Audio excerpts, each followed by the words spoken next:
If you are struggling in your life, it also somewhere signifies that you are living outside of Christ. A poor self-image is nothing but an unrenewed mind. Hosea 4:6 tells us that my people are destroyed because of the lack of my knowledge. होशे 4:6 में इस प्रकार से लिखा है कि मेरे लोग नाश हुए जाते हैं मेरे ज्ञान के ना होने के कारण. What is the lack of the knowledge? Not knowing who you are in Him. क्या है वो ज्ञान की कमी? वो ये है कि जब आप नहीं जानते कि आप प्रभु यीशु मसीह में Not कौन हैं. knowing what your position is in Christ, where your place is in Christ. जब आप नहीं जानते कि यीशु मसीह में आपका स्थान कहाँ है. You know, God wants us to live in that reality that comes from Him rather than the reality that this world gives to us.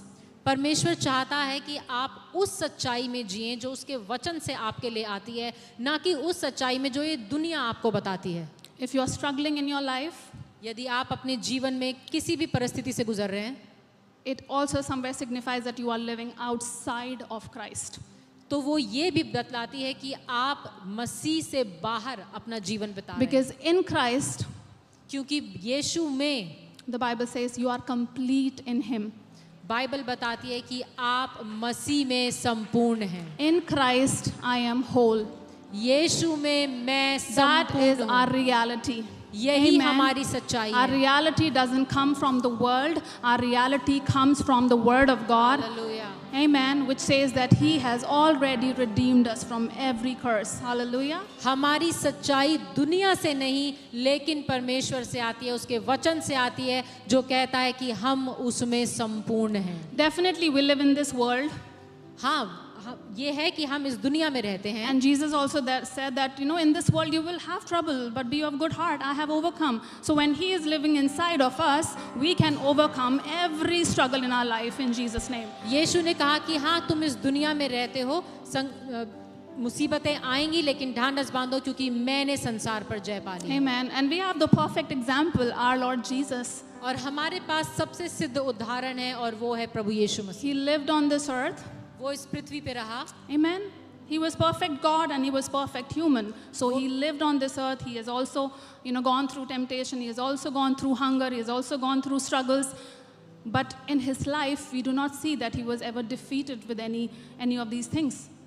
और हम देखते हैं कि यीशु मसीह जो संपूर्ण परमेश्वर और संपूर्ण मनुष्य था, उसके जीवन में भी बहुत से चैलेंजेस आए. वो भूखा भी रहा, काफ़ी संघर्ष आए, लेकिन हम देखते हैं कि उसने हर चीज़ पर जय पाई. Because He knew who He was. क्योंकि वो जानता था कि वो Amen. कौन है. You and me, we need to know who we are in Christ. आपको और मुझे हमें ये जानने की ज़रूरत है कि हम यीशु मसीह में कौन हैं. And it doesn't have to be just the head knowledge.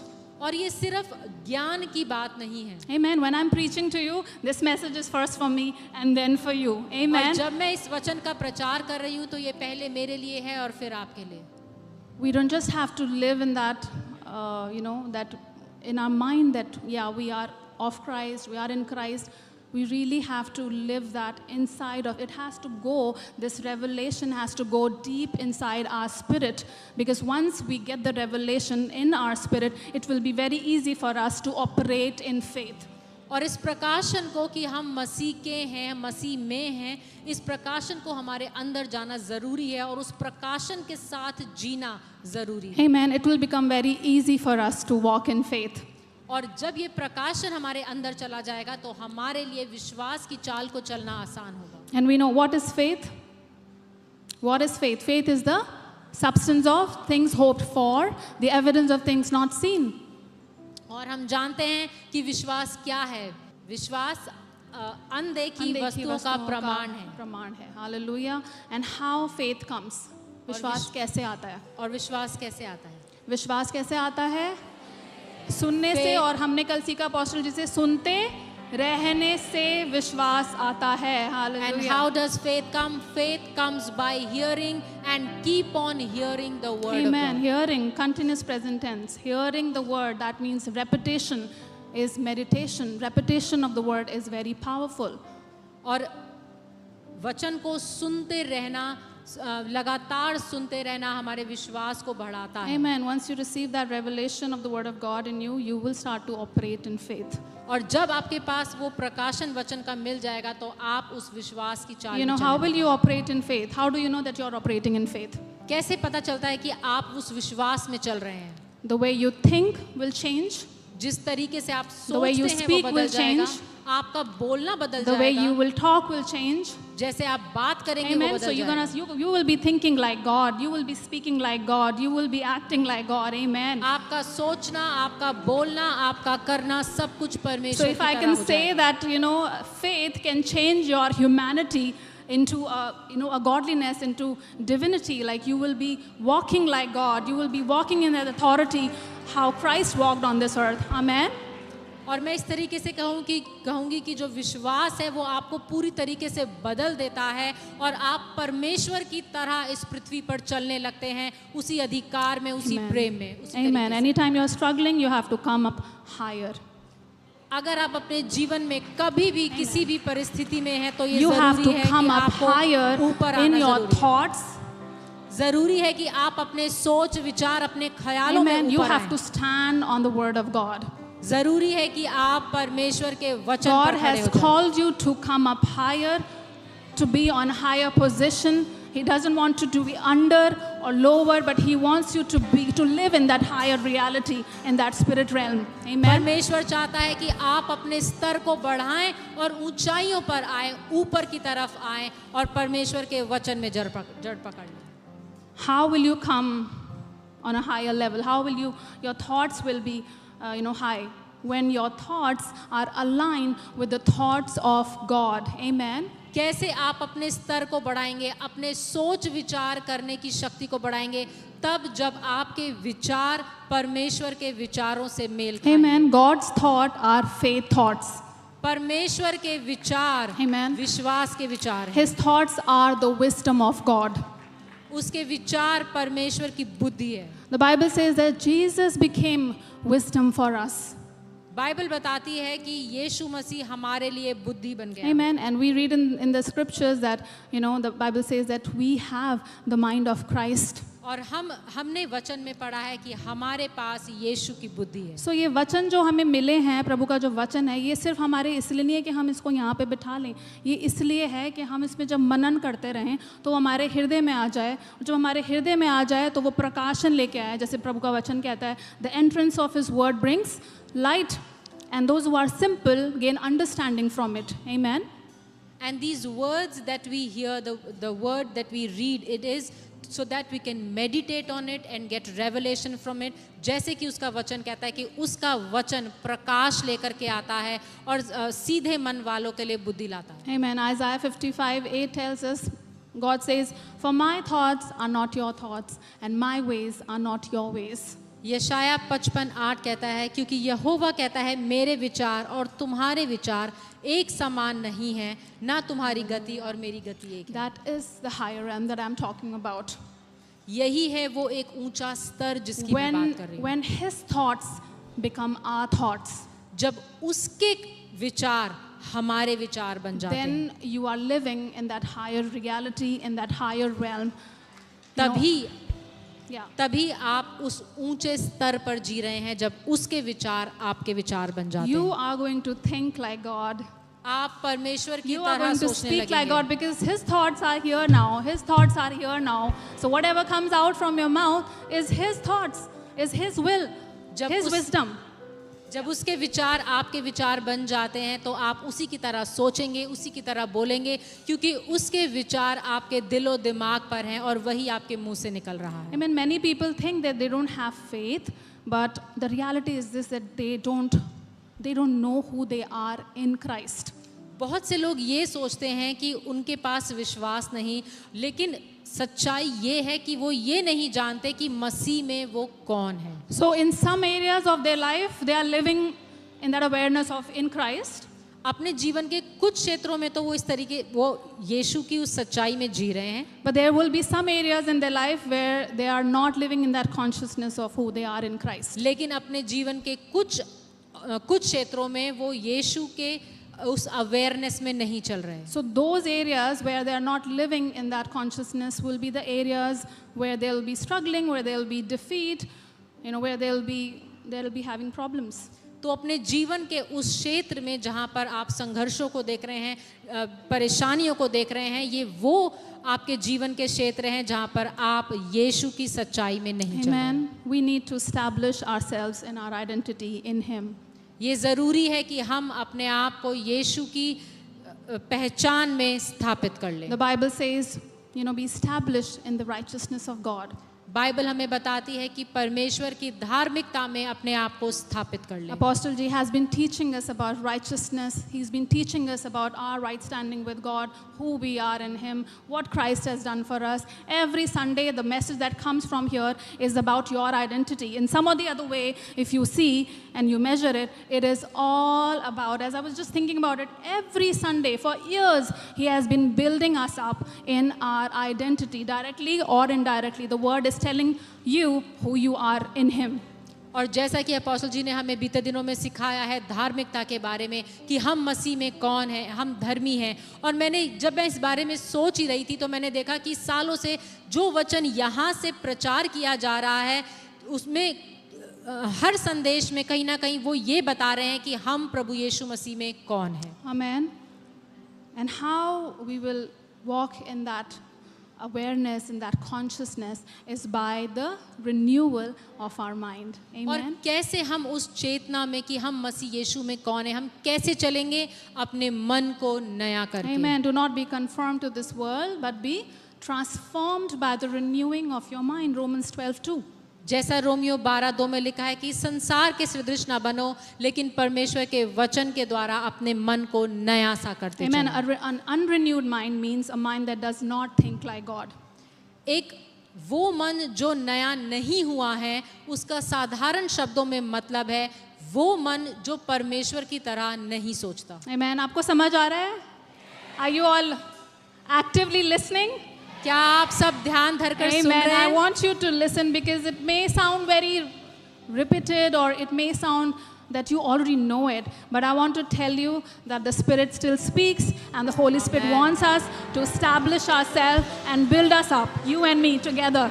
Amen. हो सकता है कि आपने इस वचन को कई बार सुना हो लेकिन मैं आपको बता दूं पवित्र आत्मा जानता है कि किस चीज़ की ज़रूरत है और ये ज़रूरी है कि हम इस वचन को फिर से सुने आपके लिए भी और मेरे लिए भी। Amen. हम लोग सुनते रहते हैं चर्च में भी so many cases sometimes and it just breaks my heart sometimes that people are in Christ for many years, बहुत सालों से वो मसीह में हैं पर इतने सालों के बाद भी they are living a failure life, a defeated life, and that breaks our heart. And we've been seeing since years कि बहुत से लोग ऐसे हैं जो मसीह में कई सालों से हैं लेकिन नहीं जानते अपनी पहचान को और एक हारा हुआ जीवन जी रहे हैं। वो प्रभु में तो आ गए हैं, प्रभु से प्यार भी करते हैं, उन्हें पता है प्रभु भी उनसे बहुत प्यार करता है, लेकिन एरियाज हैं जहाँ पर वो विक्ट्री को नहीं देख पा रहे हैं, जहाँ पर वो स्ट्रगल से बाहर नहीं आ पा रहे हैं। And there are believers who know that they love God and that God loves them, but still there are many areas in their life where they are seeing struggles, facing difficulties. Amen. और वो बहुत genuine लोग हैं, ऐसे नहीं है कि वो genuine लोग नहीं हैं, pure hearted people. And they are genuine people who really love God. But the Bible says, because of the lack of the knowledge of God, my people are destroyed. लेकिन बाइबल हमें बताती है कि मेरे लोग मेरे ज्ञान ना होने के कारण नाश हो जाते हैं। So जब तक वचन का प्रकाशन हमारे जीवन में लाइट को ना लेके आए तब तक जो सिंपल है वो सिंपल ही रहेगा, राइट? बट जैसे वो प्रकाशन वो लाइट आ जाएगा हमारे जीवन में हम लोग सिंपल नहीं होंगे, फिर हम लोग बुद्धिमान लोग हो जाएंगे, हम लोग वाइज लोग हो जाएंगे परमेश्वर के राज्य में। आमेन। But till the time we do not have the light of the word, the revelation of the word, Amen. the simple people will remain simple only. Just like this simple example apostle ji का जो हमने बहुत बार share भी कराया आप लोगों से about our finances, कैसे हम लोग finances में struggle कर रहे थे और कैसे Ephesians 1:3 का जो प्रकाशन है जो अपोस्टल जी को वो मिला, कैसे उन्होंने दिन रात उस पर मनन करा, उस पर चिंतन करा, मेडिटेट करा, एंड कैसे एक दिन आया जहाँ पर वो रेवलेशन यहाँ पर अंदर हार्ट में स्पिरिट में वो हिट हुआ, and he heard the voice of the Lord that you will lack no good thing in your life ever, and he caught that. So that was the revelation that he caught. Amen. And just as Apostle G has shared this example many times, that when we were going through a difficult financial problem, he kept on meditating on Ephesians 1:3 day and night. And when the revelation come, तब परमेश्वर ने बात करी और उस दिन से उनको पता है कि वो कभी भी अपने जीवन में कमी घटी को Yeah, नहीं so देखेंगे। can I say that is a renewed mind, hallelujah, with the word of God? तो क्या हम कह सकते हैं कि वो एक रिन्यूड माइंड है जो परमेश्वर के वचन से नया हो गया? Amen. So what was he doing? He was renewing his mind by the word of God every single day by meditating on the word of God. तो वो परमेश्वर के वचन पर मनन कर करके अपने मन को हर दिन नया सा कर रहे थे। A renewed mind will take the thoughts of God and will make it their own. एक वो मन जो नया सा हो गया है वो परमेश्वर के ख्यालों को लेकर अपने ख्याल बना लेगा। Right? मैंने आपको बताया वो एग्जाम्पल कैसे Ephesians 1:3 का, right? जो वचन कहता है that I am blessed with every spiritual blessing in the heavenly places in Christ Jesus. Apostle ji ने क्या करा, उस वचन को पकड़ लिया और जो वो पिता का जो हार्ट है, वो उसका परमेश्वर के जो थॉट्स हैं, उन्होंने क्या बना दिए, उसको अपने थॉट्स बना दिए, अपने जीवन में उसको अप्लाई करने लगे कि I will lack no good thing. God has blessed me with every spiritual blessing in the heavenly places in Christ Jesus. And as I told you, the Apostle G took this word Ephesians 1:3 and make this word his word. He knew that this is God's will for me, and he started on meditating on this word and made it his. Amen. It's only a renewed mind that can function in the realm of God. एक नया मन ही है जो परमेश्वर के राज्य में परमेश्वर की तरह काम कर सकता है। This is your foundation in Christ of who you are. मसीह में ये आपकी नींव है कि आप मसीह में कौन हैं। The highest order of faith is to take on his thoughts about who we are in Christ. That is the highest level of our faith. विश्वास का सबसे ऊंचा स्तर ये है जब हम ये जान लेते हैं कि मसीह में हम कौन हैं। Because जब तक आप ये जानेंगे नहीं, विश्वास आपके अंदर आएगा भी नहीं। Because till the time you don't know who you are, you will never operate in faith. Amen. Proverbs 4:20. नीति वचन 4:20. The Bible says, "My son, give attention to my words, incline your ears to my saying. Do not let them depart from your eyes, keep them in the midst of your heart, for they are life to those who find them and health to all their flesh." Amen. हे मेरे पुत्र मेरे वचन ध्यान धर के सुन और अपना कान मेरी बातों पर लगा। Amen. इनको अपनी आंखों की ओट ना होने दे, वरन अपने मन में धारण कर।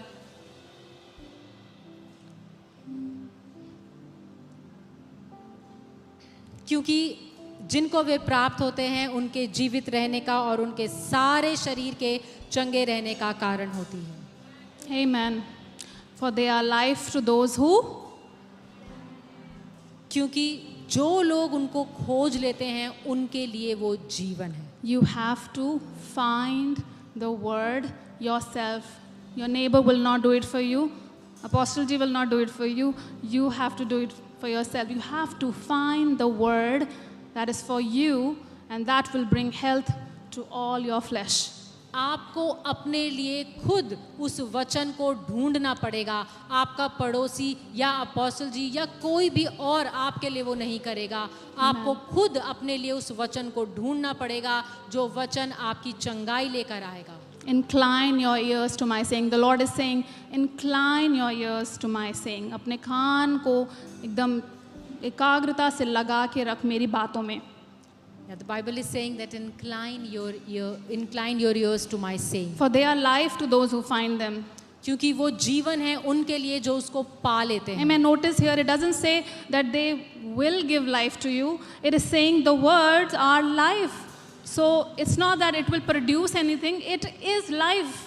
और ध्यान दें, यहाँ पर वचन ये नहीं कह रहा कि वो वचन तुम्हें जीवन देगा, वो वचन ही जीवन है। वचन ही जीवन है। The word is life. John chapter 1 में बोलता है कि Jesus is life. In him is the life, and the life is the light of all men. और बाइबल हमें बताती है यूहन्ना में कि उसमें जीवन था। यीशु में जीवन है। In Amen. Jesus there is life. यीशु वचन है। ये Jesus is the word of God. Amen. Jesus is the word of God, and the word of God is The life of God, it has the life. And so you have to find that life that is in the Word of God, and you will have health to all your flesh. यीशु मसीह ही वचन है, उसी में जीवन है, और उस वचन को आपको ढूंढना है ताकि वो आपके पूरे शरीर में आपके लिए चंगाई लेकर आए. Amen. So you have to be aware of your identity. Your thoughts have to match up with the thoughts of God, and nothing can hold you back. Amen. We will go to Romans chapter 8. Romeo 8 पे हम चलेंगे. I'm going to read from verse 1 and 2. There is therefore now no condemnation to those who are in Christ Jesus, who do not walk according to the flesh, but according to the Spirit. अतः अब जो मसीह यीशु में है उन पर दंड की आज्ञा नहीं, क्योंकि वे शरीर के अनुसार नहीं वरन आत्मा के अनुसार चलते हैं. Amen. The starting of the sermon I said we are Spirit. मैंने शुरुआत में कहा था कि हम क्या हैं? आत्मा है. आत्मा है. Amen. और जब हम मसीह में आ जाते हैं तो हमारी आत्मा क्या हो जाती है यीशु के साथ? And when we come in Christ, what happens? Our spirit becomes one with the Spirit of God. Our spirit becomes one with Spirit. हमारी कोई और काम नहीं होना है. हमारी spirit is already, it's all settled. परमेश्वर ने पूरा उसको settle कर दिया है. Amen. हमारी आत्मा में काम पूरा हो चुका है. हमारी आत्मा परमेश्वर के साथ एक कर दी जाती है. But there is this ongoing work in our soul and in our body. लेकिन हमारे प्राण और हमारे शरीर में एक कार्य है जो लगातार होता जा रहा है. So the scripture is saying that there is now therefore no condemnation to those who are in Christ Jesus, who do not walk according to the flesh but according to the Spirit.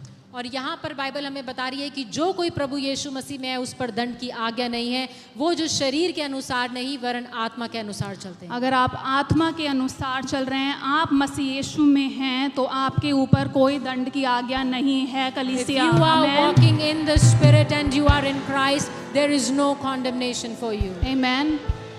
The second verse says, for the law of the Spirit of life in Christ Jesus has made me free from the law of sin and death.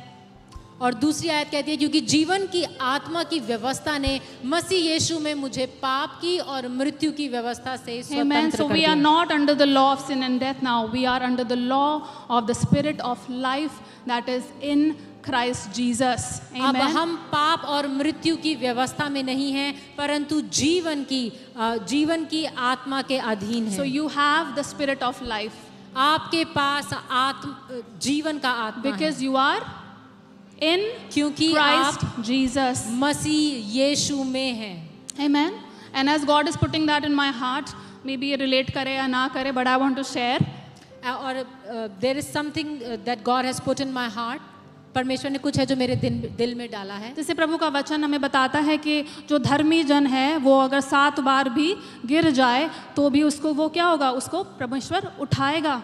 Hallelujah. If a righteous man falls 7 times, the God is going to pick him up. Notice here the Bible says if the righteous falls 7 times, the Lord will pick him up. और ध्यान दीजिए Bible यहाँ कह रही है कि धर्मी जन 7 बार भी गिरेगा तो भी परमेश्वर उसको 7 बार When उठाएगा. you are in Christ, you are the righteousness of God in Christ. आप यदि प्रभु यीशु मसीह में हैं तो आप परमेश्वर की धार्मिकता हैं. So when you are in Christ, you are righteous, and even if you fall 7 times, the grace of God is so abundant for you that the Hallelujah. grace of God will lift you up every single time, even if you fall. और आप जब प्रभु यीशु मसीह में हैं, आप उसकी धार्मिकता हैं. यदि आप गिर भी जाएं तो परमेश्वर का अनुग्रह जो बहुत ज्यादा है वो आपको हर बार उठाएगा. Amen. Something to ponder here is that the righteous is trying to get up. Hallelujah. और यहाँ पर सोचने वाली बात ये है कि जो धर्मी जन है वो उठने की कोशिश कर रहा है. The righteous, because the Christ is in him, क्योंकि मसीह यीशु उस धर्मी के परमेश्वर की अंदर है. आत्मा हमारे अंदर है, the spirit of God is in us. पवित्र आत्मा हमारे अंदर है, और पवित्र आत्मा हमें हमेशा मदद करता है, हमारी अगुवाई करता है कि अगर हम गिर भी जाएं तो प्रभु हमें फिर से उठाता है, फिर से पवित्र आत्मा हमको बल देता है. आमेन. और वो अनराइचियस लोगों के साथ ऐसा नहीं है. आप अनराइचियस लोगों के बारे में नहीं पढ़ेंगे ऐसा. And we know that the Spirit of God lives in us, and every righteous person, even if he falls up, the Spirit of God encourages the righteous person to get up and move further. But with the Hallelujah. unrighteous person, it is not like that. Yeah, because the righteous has the Spirit of God and he's listening from, the Spirit of God and he's trying to get up. अगर गिर भी जाए तो प्रभु मुझे माफ़ करो, परमेश्वर मेरी मदद करो. The righteous is not depending on his or her ability. The righteous person is depending on the ability that comes from the Spirit of God. और धर्मी Hallelujah. व्यक्ति अपनी क्षमता पर नहीं, लेकिन पवित्र आत्मा की क्षमता पर, जो जानता है कि वो मुझे उठाकर फिर खड़ा करेगा, उसकी मदद के द्वारा फिर उठ खड़ा होता है. Amen. That is what I'm talking about, being Christ conscious and not, you're self conscious. और यही है जो मैं आपको बताना चाह रही हूँ कि कैसे हम मसीह की चेतना में बढ़ते चले जाएं, उसकी अगुवाई में चले. Sometimes we want to do and accomplish big things in life, कई बार हम बहुत कुछ बड़ा करना चाहते हैं अपने जीवन but में, then we miss on these small things. लेकिन फिर हम छोटी छोटी चीजों में चूक We miss जाते हैं. on the small utterance of the Holy Spirit. हम पवित्र आत्मा की उन छोटी छोटी बातों में कई बार चूक जाते Amen. हैं. We miss on the small guidance of the Holy Spirit. पवित्र आत्मा की उन छोटी छोटी अगुवाइयों में हम कई बार चूक And I just want to जाते हैं. tell you that, whoever is faithful and small, the Lord is going to trust him with big. और Amen. मैं कहना चाहती हूँ कि जो कोई छोटे से छोटे में विश्वास योग्य है, परमेश्वर उसके साथ बड़े में भी So विश्वास be योग्य. faithful even with whatever the Lord has given you, even if it looks small right now. What I want to tell you and declare over you, as you remain faithful and what the Lord has given to you, and you are faithful in it, He is going to reward you abundantly in Jesus' mighty name. और मैं इस बात को आपके ऊपर इस बात की घोषणा करना चाहती हूँ कि जो कुछ परमेश्वर ने आपको दिया है, भले ही वो थोड़ा क्यों ना हो, लेकिन यदि आप उसमें विश्वास योग्य रहे तो परमेश्वर आप पर बड़े के साथ भी विश्वास करेगा. Amen. Amen. Romans 8:8 में लिखा है, so then those who are in flesh cannot please God. In Romans 8:8 परमेश्वर का वचन कहता है कि जो कोई शरीर में रहता है, शरीर की अगुवाई में चलता है, वो परमेश्वर को प्रसन्न नहीं कर सकता. In another place, Bible में लिखा है that by faith, God is pleased. और वचन हमें बताता है कि विश्वास के द्वारा परमेश्वर प्रसन्न होता है. Amen. So परमेश्वर विश्वास के द्वारा प्रसन्न होता है. God Amen. is pleased by faith. And here when you read the scripture, those who are in flesh cannot please God. That means जो स्पिरिट के चलाए चलते हैं वो विश्वास के चलाए चलते हैं और परमेश्वर उनसे प्रसन्न होता है. हालेलुया. तो यहाँ पर जो लिखा है, those who are led not by the flesh but in the spirit are the people of faith, and the faith people, God is pleased with them. And the beautiful verse, the next verse, where on 9th verse, Romans और 8:9, अगली आयत Romeo 8:9 इस प्रकार it कहती says, है, but you are not in the flesh, परंतु Amen. तुम शरीर के चलाए नहीं चलते, but you are in the spirit. पर तुम आत्मा में हो. If indeed the Spirit of God dwells in you, यदि मसीह का आत्मा तुम में है. क्या मसीह का आत्मा हमारे अंदर रहता है? Does the spirit of God lives in hallelujah. तो you? क्या परमेश्वर हमसे प्रसन्न है? So is God pleased with Amen. you? परमेश्वर हमसे प्रसन्न है क्योंकि परमेश्वर का आत्मा हमारे अंदर है God is pleased with us because the Spirit of God lives in us. और परमेश्वर का आत्मा हमारी मदद करता है विश्वास में स्टैब्लिश होने में. And the Spirit of God helps us so that we can establish ourselves in the faith. Hallelujah. Hallelujah. Thank you, Jesus. Isaiah 54:14, it says, you shall be established in righteousness. और यशाया 54:14 में इस प्रकार लिखा है, तू धार्मिकता में स्थिर किया जाएगा, स्थापित किया जाएगा. You shall be established. That means you have to establish yourself. Your neighbor will not establish you. आपको खुद अपने आप को उस धार्मिकता में स्थापित करना है. आपका पड़ोसी आपके लिए नहीं करेगा. Amen. It is you. Nobody else will do it on your behalf. कोई भी आपके लिए आपकी जगह पर ये नहीं करेगा, आपको खुद करना पड़ेगा. And it's so easy. और ये बहुत ही आसान है. Jesus made righteousness as a gift to us. He gave it as a gift to us. So you don't have to earn it. यीशु मसीह ने धार्मिकता हमें एक तोहफे की तरह दे दी. हमें अब कुछ कमाने की जरूरत नहीं है. You're not righteous because you have done everything right. Is आप- there anybody who can say I've done everything perfect in life? आप धर्मी इसीलिए नहीं ठहरते क्योंकि आपने सब कुछ ठीक करा है। क्या यहाँ पर कोई है जो ये कह सकता है कि मैंने एक सिद्ध जीवन जिया है, Amen. कोई गलती नहीं करी? कोई भी नहीं कह सकता कि मैंने सिद्ध जीवन जिया है, मैंने परफेक्ट लाइफ जी है, नहीं। No one can say that I live perfectly, I never make any mistakes. We are righteous because Jesus has done everything right and he has credited it unto us. Hallelujah. और हम धर्मी इसीलिए हैं क्योंकि यीशु मसीह ने सब कुछ सिद्ध किया है और उसने अपनी धार्मिकता हमें दे दी है। We just have to believe on him and on his finished work on the cross. हमें सिर्फ उस पर विश्वास करना है और उसके उस बलिदान पर जो उसने क्रूस पर दिया। Amen. The enemy always wants to draw you out of your awareness of who you are in Christ by talking about your past, by talking about your past mistakes, who you were. That's what the enemy tries to take away our peace, take away our joy. और शैतान की कोशिश हमेशा ये रहती है कि वो आपको यीशु मसीह की चेतना से बाहर ले जाए और आपका ध्यान हमेशा आपकी बीते हुए कल पर, आपकी गलतियों पर लगाए ताकि आप यीशु पर अपना ध्यान ना लगा सकें। He's always pinpointing on your mistakes and on your fault and your shortcomings. शैतान हमेशा आपकी गलतियों पर, आपकी नाकामियों पर, उन पर उंगली करता है। I've written it down. If he can keep you occupied with these things, he can keep you outside the wisdom of God, outside Christ. Amen. यदि शैतान आपके विचारों में हमेशा ऐसे ख्याल लेकर के आए और आपकी गलतियों पर हमेशा पॉइंट करता रहे तो वो आपको कभी भी परमेश्वर की बुद्धि में बढ़ने न Amen. देगा। The Bible says that what is the enemy? Who is the enemy? He is the accuser of the brethren. Bible हमें बताती है कि शैतान दोष लगाने वाला है। He is the accuser. वो दोष लगाने वाला है। Amen. He comes to steal, kill and destroy. शैतान चोरी करने, नाश करने और हत्या करने There is आता है। nothing good that comes out from him. उसमें से कुछ भी अच्छा He नहीं is आता। always looking to pinpoint things in your life कि तूने ये गलत कर दिया, तूने ये गलत कर दिया, तू ऐसा था, तू ऐसी थी. He's always bringing back your past, the things that you have done in the past. वो हमेशा ये करता है कि आपके बीते हुए कल में से आपकी गलतियों को, आपकी नाकामियों को आपके सामने बार बार लेकर के आता है। But when that happens, you have to speak up. लेकिन Hallelujah. जब ऐसा हो तो जरूरी है कि आप Amen. बोलें।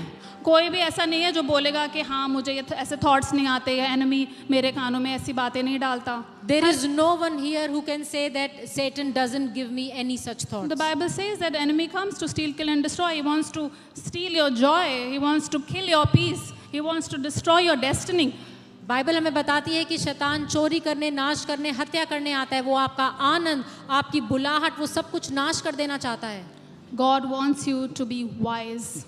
परमेश्वर चाहता है कि Amen. आप बुद्धिमान हो जाएं। Amen. प्रभु का वचन कहता है be wise as serpents and innocent as dove. You need to be wise. Bible हमें बताती है कि सांपों की तरह बुद्धिमान और डव के समान भोले रहो। पर आप कैसे बुद्धिमान बनोगे? But how are you going to become wise? You will become wise when you will establish yourself in the righteousness of God in Christ Jesus. आप बुद्धिमान तब बनेंगे जब आप अपने आप को परमेश्वर की धार्मिकता में स्थापित कर लेंगे। आप बुद्धिमान तब बनेंगे जब अपने आप माइंड को परमेश्वर के वचन से धोकर उसको रिन्यू करेंगे और बार बार उस पर मेडिटेट करेंगे और उसको अपना बना लेंगे।